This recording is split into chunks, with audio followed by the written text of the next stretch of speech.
What's up, people? I'm back. Talking about somewhat of a less serious topic, but one that I have historically held close to my heart, and that is college sports. Somewhat of a non sequitur from the geopolitics that I've been talking about, but it has been an issue nonetheless for Americans. Sports are a very big part of Americana, no doubt. Football, baseball especially, but basketball now, with this new generation, I think is the really big sport that is popular, and I love watching college basketball. I've loved watching college basketball since I was in middle school, but I want to talk about the payment debate, even though it's I don't know. I mean, ever since I started looking into geopolitics and the government, I haven't really just care that much about sports because it's just a game.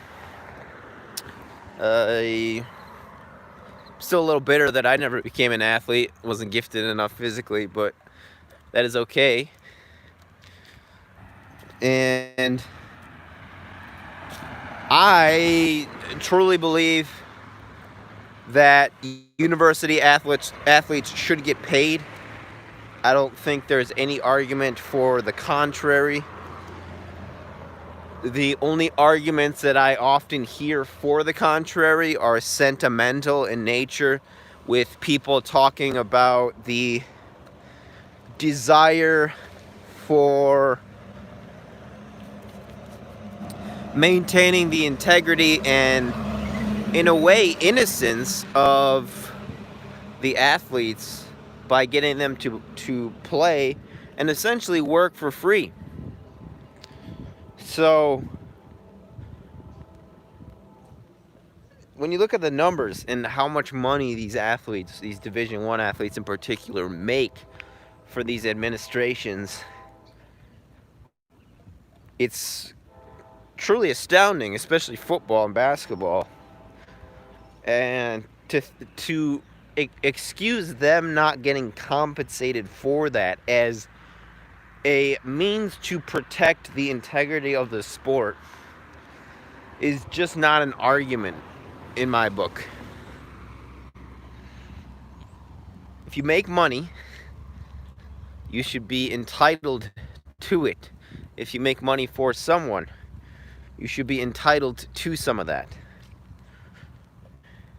And I think it's as simple as that. I just don't see the argument that people have with not paying these athletes. I used to think the opposite when I was playing sports, but I think some of it is out of envy, because some people are envious of the fact that these young kids basically are in a position where they can negotiate for millions of dollars, at least hundreds of thousands, just given their athletic abilities. And for someone at a young age, like 18 or 17, 19, 20, that's quite a lot. And for their peers, I think it's quite, it's a envious subject. So perhaps people can enlighten me if you think the opposite, if you think that university athletes should not get paid. I would love to hear why you think that. Hopefully you don't come up with one of these sentimental arguments about maintaining the purity of the sport, because the sport is dirty, has been dirty. The AAU with basketball, Pop Warner with football, they pay kids. They pay kids all over the country. Most of the big universities are paying kids already, so, this maintaining the integrity is just not something I buy. I think people should get compensated for the work they do. And a scholarship, to a liberal arts scholarship, is not sufficient in most of these cases, if not all of them. So there's my 5 minutes. University athletes and pay. What do you think? Stay frosty.